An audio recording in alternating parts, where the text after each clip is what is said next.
Donc, on était sur les partages L'expérience. d'expériences, de moments vécus qui sont intéressants, des moments qui ont été forts pour vous, ou des moments qui ont été tristes, hein, aussi, donc, voilà. Jules, tu veux commencer par ton meilleur souvenir en escrime, et le petit aussi. Mon meilleur souvenir en escrime, c'est la première fois où j'ai réussi à battre Louis. Vas-y, bah, explique-nous un peu ce que tu as ressenti, comment tu as vécu le match, qu'est-ce qui s'est passé, qu'est-ce qui t'a marqué, qu'est-ce que tu vois, tout ça, tout ça. Bah, à la base, j'étais beaucoup plus concentrée que jamais j'ai été concentrée de ma vie. Surtout qu'il arrêtait pas de faire des feintes et à chaque feinte qu'il faisait, il les ratait pas, quoi. Il a beau D'accord. le faire vite, il arrivait à te mettre une touche. Et du coup, j'ai réussi à lui mettre 4 touches en le faisant tomber dans un piège quand il se remet en garde. Et bah, c'est là où j'ai vu qu'il était pas très concentré. Du coup, j'y allais. Et du coup, j'ai gagné. Et puis, du coup, j'étais vraiment content à la fin. Je m'en souviens, il a même pleuré parce qu'il n'avait pas réussi à me battre. Ah, OK. Maintenant, du coup, après, quand j'ai continué ma compète, tout le monde a eu peur de moi. Il s'était jamais fait battre. Ah, il s'était fait battre une seule fois par moi. Et ton pire souvenir? C'est quand un jour, je m'étais débranché en fin de piste. Enfin, au milieu de piste, et du coup, ça avait fait claque sur le mur. Et qu'est-ce qu'il avait dit, le maître? C'était la première fois que je le voyais, c'était un vendredi, c'était la première fois que je venais un vendredi.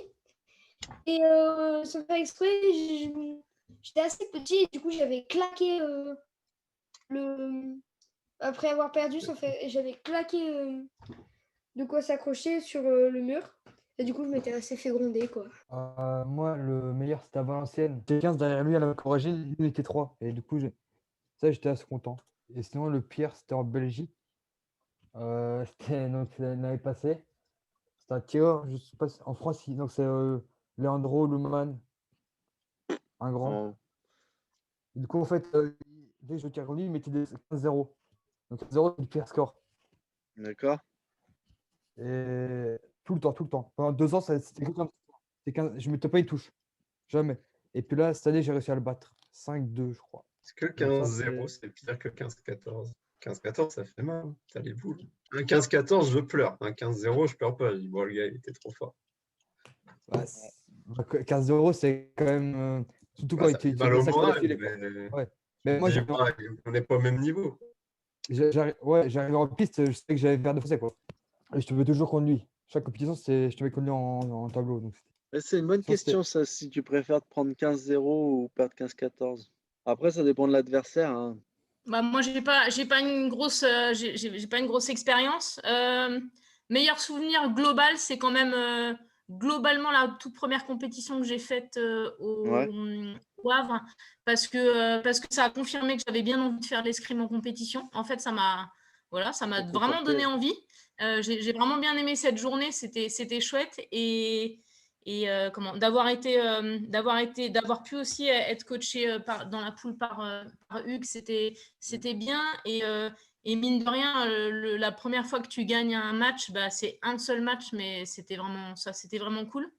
Parce que du coup, je repartais pas brocouille, comme dirait l'autre, donc ça, c'était bien. Et le pire souvenir, bah, mine de rien, j'en ai déjà un, c'est ce que je racontais l'autre fois sur la compétition de Saint-Maur, quand en fait on termine les poules. Bon, les poules, c'était ce que c'était, c'était pas si grave. Et en fait, on attendait que les tableaux arrivent, et puis ça mettait du temps, c'était le bordel. Et puis les tableaux, ils sortent d'un seul coup. Et du coup, moi, comme j'étais pas bien classée dans les poules, je suis tout à la fin, donc dans les premiers matchs. Et du coup, je cours partout, je prends qu'une épée au lieu de 2. Je me présente, l'épée elle va pas, bah, heureusement que tu étais là, Geoffroy, parce que toi tu as été me récupérer la deuxième épée. Donc du coup tu changes d'épée, mine de rien, moi ça m'a foutu dedans. Et puis c'est ce que j'avais expliqué l'autre fois, j'ai tiré contre un mur en fait. Enfin, il y avait un mur à 2 mètres de moi, et ça m'a complètement déstabilisée. Et ce match-là, bah, elle me bat. Bon, voilà, la fille, elle était vraiment, elle a bien terminé après, je me suis fait balayer. Mais ce qui me fait chier, c'est que en fait, du coup, comme je ne l'ai pas bien géré, je peux vraiment m'en prendre qu'à moi. Mais du coup, ce qui m'énerve, c'est que du coup, je peux rien j'ai pas défendu le peu de chance que j'avais, je les ai pas défendus. Et ça, c'est con, parce que tu te dis quand même que, voilà, moi, mais vraiment, ça, c'est de l'expérience à prendre, clairement. Je me ferai plus, j'essaierai de plus me faire avoir. Mais j'ai vraiment eu le sentiment de pas avoir pu me battre correctement, uniquement pour des histoires de détails techniques à la con, quoi. Et ça, c'est un peu dommage. Ça, c'est un peu tu ressors de là, tu te dis merde, je fais pas ça pour ça, quoi.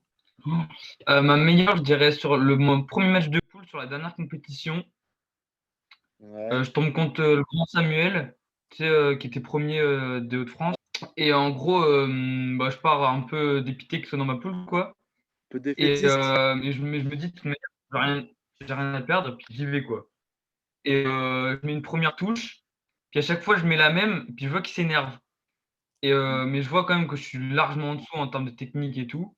Puis au final, je gagne 5-2 sur des actions, en fait, que sur des attaqueurs prep, quoi.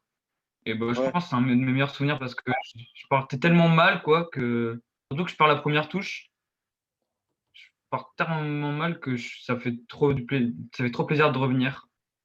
Et après, pire expérience, en vrai, j'en ai pas beaucoup. C'est plutôt cool d'ailleurs. Mais je dirais, ah si, c'était une compète il y a 2-3 ans. Je crois que j'étais en M13. Je sais plus du tout où c'était. Et premier match de tableau, non, deuxième tour de tableau. Et je teste mon épée, elle marche pas. Je change d'épée, mon fil de corps, il marche pas. Et comme ça, 2 fois, quoi. Je changeais d'arme et de fil de corps. D'où l'importance de Et vérifier ça son m'est valu. matériel bon ou Moi, mauvais. des bonnes expériences, j'en ai eu beaucoup. Des mauvaises expériences, un petit peu moins. Pour reprendre une bonne expérience que j'ai eue, et ça va aller un peu à l'encontre de ce que disait Nathan. Moi, j'ai pris une tôle en compète. J'ai perdu 15-3, mais j'étais content d'avoir perdu 15-3 parce que j'ai dit, putain, j'ai mis 3 touches. Et en fait, j'étais content parce que le mec en face, c'était Julien Pillet. Ah oui. Alors, Julien Pillet, c'est un mec qui a gagné une médaille d'or aux Jeux Olympiques. Donc, bon, j'ai pris une tôle, mais j'étais content de ma tôle, quoi. Après, il y en a d'autres. J'ai fait un tableau. Alors, moi, je viens de Limoges, donc Limoges, c'est la région en escrime la plus faible de France.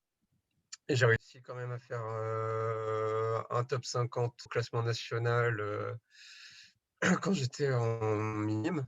Donc, ce qui en Limousin, c'était pas garanti. Puis en M20 première année, je pense, ou cadet deuxième année, M17 deuxième année, je fais un tableau de 16, alors que je me faisais rouster non-stop en compète. Je partais au premier tour de tableau, c'était au premier ou au deuxième tour, c'était très compliqué. Mais voilà, des petits moments où tu es en forme et tu arrives à. Et ça passe. Ouais, c'est ça, ça passe. Bah, dû à la chance, dû à la forme, dû au stress qui a été plus positif ce jour-là que d'autres. Et en tant que maître Donc, ça, d'armes, c'est les bonnes. Maître d'armes, il y a d'autres choses. Déjà, ta première médaille en tant que maître d'armes, tu es content. Ouais. Quand ton gamin, pour la première fois, il va choper une médaille, t'es quand même pas trop mal. Et puis en plus, ça t'apaise, ça te fait voir que ce que tu es en train d'enseigner, c'est pas que de la merde, quoi. Ça peut être utile. Un maître d'armes qui fait jamais de médaille, je pense qu'il sombre un peu. Il y a mon titre de champion de France en tant que maître d'armes. Après, ce qui est triste, c'est quand, pareil, quand un élève perd 15-14, tu vois, t'as les boules, surtout s'il mène tout le match. Quand tes élèves auxquels tu es attaché te disent je ne re-signe pas à la rentrée, ça passe au cœur. Après, il y en a, parfois tu es heureux parce qu'ils reviennent. Et tu dis ah, ils sont allés voir ailleurs et c'est pas mieux. Ouais. Là, tu es fier. Et non, maître d'armes, après, c'est les histoires avec les gamins, quoi. Tu t'éclates. Ah oui. Ils Yes. te donnent de la joie, tu leur donnes de la joie. C'est trop bien. Super métier. Oui, oui, oui. Bah après, c'est ça, c'est sûr. Enfin, si un jour vous hésitez à faire maître d'armes, hein, je martèle, hein, vous vivrez des histoires,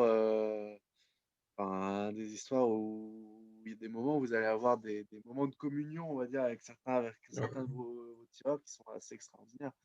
Même si sur le moment ça paraît anodin et ainsi de suite, après on en garde systématiquement des bons souvenirs. Mais je pense que c'est le rapport aussi entraîneur-entraîné, hein, ça aide pas mal dans n'importe quel sport. On est plus proche de certains élèves que les élèves sont proches de leurs parents. Ouais, oui, c'est vrai. Ah, Bon. si, moi j'ai des choses sur mes élèves que les parents ne savent pas. Je Ouais, pense que mais ça, c'est le propre de tout, c'est le Bah, propre de tout enseignant sportif, oui, non, mais c'est voire sûr. enseignant tout court d'ailleurs. Alors, en tant que tireur, mon meilleur souvenir, mais alors, ouais, si mon meilleur souvenir, je pense, j'étais donc cadet 1. Et puis en KD1, donc M17 première année hein, pour les néophytes. En fait, je suis champion de ligue sur la Ligue de Versailles, qui à l'époque était une des plus grosses ligues. Je suis champion de ligue junior et en fait, en finale, je suis mené 12-7. Et puis, je gagne 15-12. Donc, je vous avoue qu'avec le recul, en fait, c'est plus un si bon souvenir parce que je ne me rappelle pas exactement ce que j'ai fait, ce qu'il fallait faire. J'avais pas Ouais. cette notion-là. J'y suis allé à l'instinct. Je pense que j'ai trouvé un truc qui fonctionnait bien et puis je l'ai fait voilà. En tant que tireur. Après, alors en tant que tireur, le pire souvenir, et mon Dieu que je l'attendais ce truc-là, c'était ma première Coupe du Monde. Et ma première Ouais. Coupe du Monde, c'est simple, en fait, au bout de 3 matchs de poule, j'étais tellement stressé, je me suis retrouvé en PLS dans un couloir en train de pleurer. Euh, et ouais, j'étais parti planquer, et c'était horrible.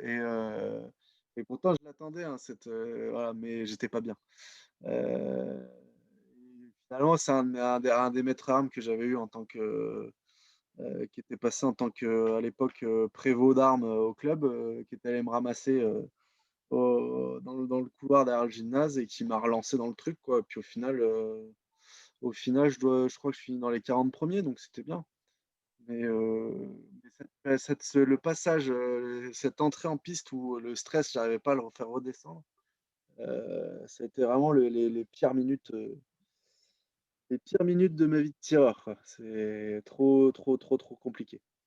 Donc voilà. Et je pense que je referai une compétition comme ça. Alors, je finirai pas pareil, mais je serai autant tétanisé, quoi. Euh, Ça m'a traumatisé. Pardon. Après, alors en tant que maître d'armes, le pire souvenir que j'ai, et ça, avec du recul, c'est débile. Euh, C'était il y a 2 ans quand Auxan s'était pressenti pour gagner enfin qui était un des bons pour gagner Pont-à-Mousson, qui se pète le poignet une semaine avant. Et là, Ah, mais ça, c'est. c'est les aléas de la vie, mais je pense qu'en tant que là, j'étais vraiment Oui, triste parce qu'il y avait 2 ans, 2 ans et demi, 3 ans, peut-être 4 ans de travail qui s'écroulent parce que le gamin a décidé de faire du skateboard alors qu'il ne sait pas en faire, quoi. Donc voilà, ça, grande désillusion. Après, en tant que le meilleur souvenir, en tant que maître d'armes, il y en a plein. bah oui. Il y en a plein. Alors si on reste sur les médailles, c'était l'année où le club d'Amiens, là, chez les M17, pareil, on fait l'équipe 1 fait championne de France chez les mecs en N1 et l'équipe 2 fait championne de France en N2, quoi. Où là, il y a une certaine fierté. Euh, parce que bah voilà, on avait à cette époque-là, on avait emmené 9 personnes au championnat de France et puis il y en a 8 qui sont venus médailler, quoi. On a vraiment la sensation que le travail est accompli, quoi. Ouais, non, ça c'est une de mes plus grandes fiertés. Après, il y a plein de petits moments, hein, quand un M11 réussit à faire un dégagement, c'est une grande fierté aussi. Mais bon, derrière, il faut quand même dire, le boulot de maître arme, vous le faites pas pour être riche, hein, vous le faites par passion. Donc, à partir du moment où ça va bien, c'est sympa, quoi. Vous verrez, les jeunes, quand vous serez plus vieux, c'est bien de faire un métier qui vous plaît et qui vous passionne. Si vous avez l'occasion, foncez. Est-ce que vous avez d'autres souvenirs qui vous sont revenus entre-temps, vous aimeriez, ou une expérience qui vous a servi, si on peut aussi en parler, si vous avez un passage, une expérience qui vous a servi après, plus tard dans l'escrime, ou même une expérience extérieure à l'escrime qui vous a aidé à progresser en escrime. Bon, vas-y, C'était Nathan. aller dans les autres pays pour découvrir le jeu, en fait. La France, Ouais. ça m'a aidé parce que c'était une façon de tirer, donc c'était pas la même chose qu'en Belgique. Ah oui, oui. C'est pas mal. Les différents styles de jeu, alors en escrime, c'est ça qui est super intéressant, mais c'est comme dans beaucoup de sports. Vous changez de pays, la culture n'est pas la même, la culture de l'escrime n'est pas la même, et c'est super intéressant. Euh, Moi, pour vous dire, ça m'avait fait. C'était génial. On avait été faire un stage à Budapest avec les anciens, avec l'ancienne génération. Et ce qui était extraordinaire, c'est qu'on s'était retrouvés donc, à tirer. Donc déjà, on a tiré du hongrois. Alors, le hongrois, si un jour vous avez l'occasion d'en tirer, vous verrez que ça ferme très fort et toujours devant. Et c'est super enfin, c'est casse-pied à tirer. Le hongrois, c'est vraiment chiant. Donc d'une part, voilà, ça leur a fait un peu la tête au carré. Et puis, à un moment donné, il y avait alors un mec qui ressemblait à rien. Faut imaginer, bah, je sais pas si vous voyez Robinson Crusoe avec les cheveux longs, la barbe, d'accord, mais qui a 70 ans, d'accord. Et ben il y a un mec qui se pointe comme ça, euh, qui demande en anglais aux gars s'ils veulent tirer. Alors les mecs ils disent oui. Puis il voulait marave un par un. Donc le mec papy, hein, voilà. Et, euh, et en fait, au bout d'un moment, bon, on se posait quand même des questions parce qu'on s'est dit, maintenant, c'est pas possible, quoi.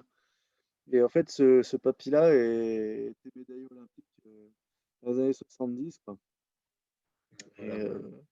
et voilà, et puis 70 ou 80, et puis il était venu marave du petit jeune en cours, mais on savait pas qui c'était en fait. Donc, c'était vraiment impressionnant. Bah, moi, j'ai pas un truc précis, pas un truc précis, mais je dirais, en fait, tous les trucs que tu fais en surclassement, juste pour essayer. Ah ouais. Alors, le surclassement. En fait, le surclassement, l'avantage du surclassement, c'est que ça permet d'aller dans la catégorie au-dessus, donc c'est un surclassement. Mais simplement, on y va sans enjeu et sans pression, quoi. Donc, alors, faut pas non plus s'en battre les reins quand on y va. Il faut quand même y aller un peu. Faut y aller pour gagner, mais ça vous permet de prendre de l'expérience, de regarder un peu comment ça tire hein, au-dessus, comment ça se passe. Pour le développement personnel, c'est super intéressant et c'est beaucoup moins frustrant que la compétition dans sa catégorie. En fait, ça apprend aussi, je trouve, l'importance d'une seule touche, en fait. Ouais, Parce qu'une seule touche, en fait, tu es tellement satisfait de. Comme tu te dis que c'est plus dur, tu es tellement satisfait, avec pas de pression. Une seule touche, c'est magique à faire. Et ouais. du coup, c'est vraiment. Après, ça amène l'importance d'une touche, je trouve. Bah, pour revenir, par exemple, moi, je me souviens, quand j'étais junior, j'avais fait le circuit national de Livry-Gargan qui existe déjà. Pour vous remettre dans le contexte, aujourd'hui, c'est 400 tireurs et puis ils en gardent 128 ou 64 le dimanche. Donc, vous voyez l'écrémage qui est fait. Et moi, la première fois que j'y suis allé complètement insouciant, donc en surclassé, tout ça, pas de pression. Et je me suis qualifié le dimanche. Donc, alors, me posez pas la question comment, hein, d'accord j'étais sur une autre planète, tout ça. Et effectivement, le lendemain, ce qui avait été impressionnant, c'est que je me suis retrouvé dans une poule avec Eric Boisse et Lucenay. Bah, là, j'ai savouré aussi, mais enfin, je crois que la première touche que je mets sur Boisse, c'est genre, il fait une vieille action pour voir, je fais une vieille double. S'y attendait pas. Et bon, après, là, je vous avoue que les poules, l'importance, j'ai pas fait le tableau hein, parce qu'au final, j'étais dans la poule. J'ai passé plus de temps à observer justement mes adversaires, à me dire, ouais, c'est trop bien, j'ai un tel à côté, il y a l'autre là-bas. Voilà, enfin bref, j'étais super content déjà d'être arrivé un dimanche là-dedans, d'avoir 300 ou 350 personnes derrière moi. Enfin, voilà. Donc ça, c'est aussi une expérience qui m'a marqué en tant que tireur, quoi. Et bah, ce jour-là, ouais, je me suis rendu compte, enfin, surtout la veille, que bah, en fait, ne pas avoir de pression, c'était bien aussi. Marion, tu as une expérience qui t'a aidé à progresser ou qui t'a permis de comprendre des choses? Il y a un truc, j'ai tiré un jour contre eux, je crois qu'il s'appelle Nicolas, un peu Ouais, costaud, pas de cheveux. Et lui, il m'a dit, en fait, l'escrime, c'est un jeu de questions-réponses. Et en fait, quand tu vas vers le tireur opposé, en fait, tu poses une question. Donc, tu vas chercher une réponse, en fait. Donc, tu poses une question. Enfin, si c'est toi qui vas devant, tu prends l'initiative de poser une question. Et du coup, bah, soit en allant battre, par exemple, en allant battre le fer, soit carrément en avançant le bras, etc. Et il me dit, bah, tu poses une question. Et puis, bah, s'il n'y a pas de réponse, bah, tu insistes. S'il y a une réponse, tu t'adaptes. S'il y a une réponse qui est trop grosse par rapport à la question, bah, et en fait, cette histoire de question-réponse, à un moment, ça m'avait vraiment permis de faire un espèce de. Ouais, un peu ouais, du un bond lien. quand même. Et j'ai eu l'impression de comprendre un truc, en fait. Mhm. Et d'être surtout capable de m'en servir plein de fois après, en fait. Et du coup, de savoir que quand je faisais un truc, il fallait que j'attende.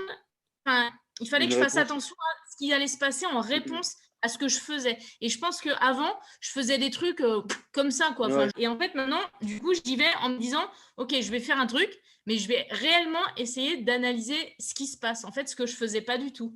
Et ça, clairement, je l'ai gardé et enfin, pour l'instant, la preuve, je l'ai pas encore oublié. Et ça, clairement, ça me sert.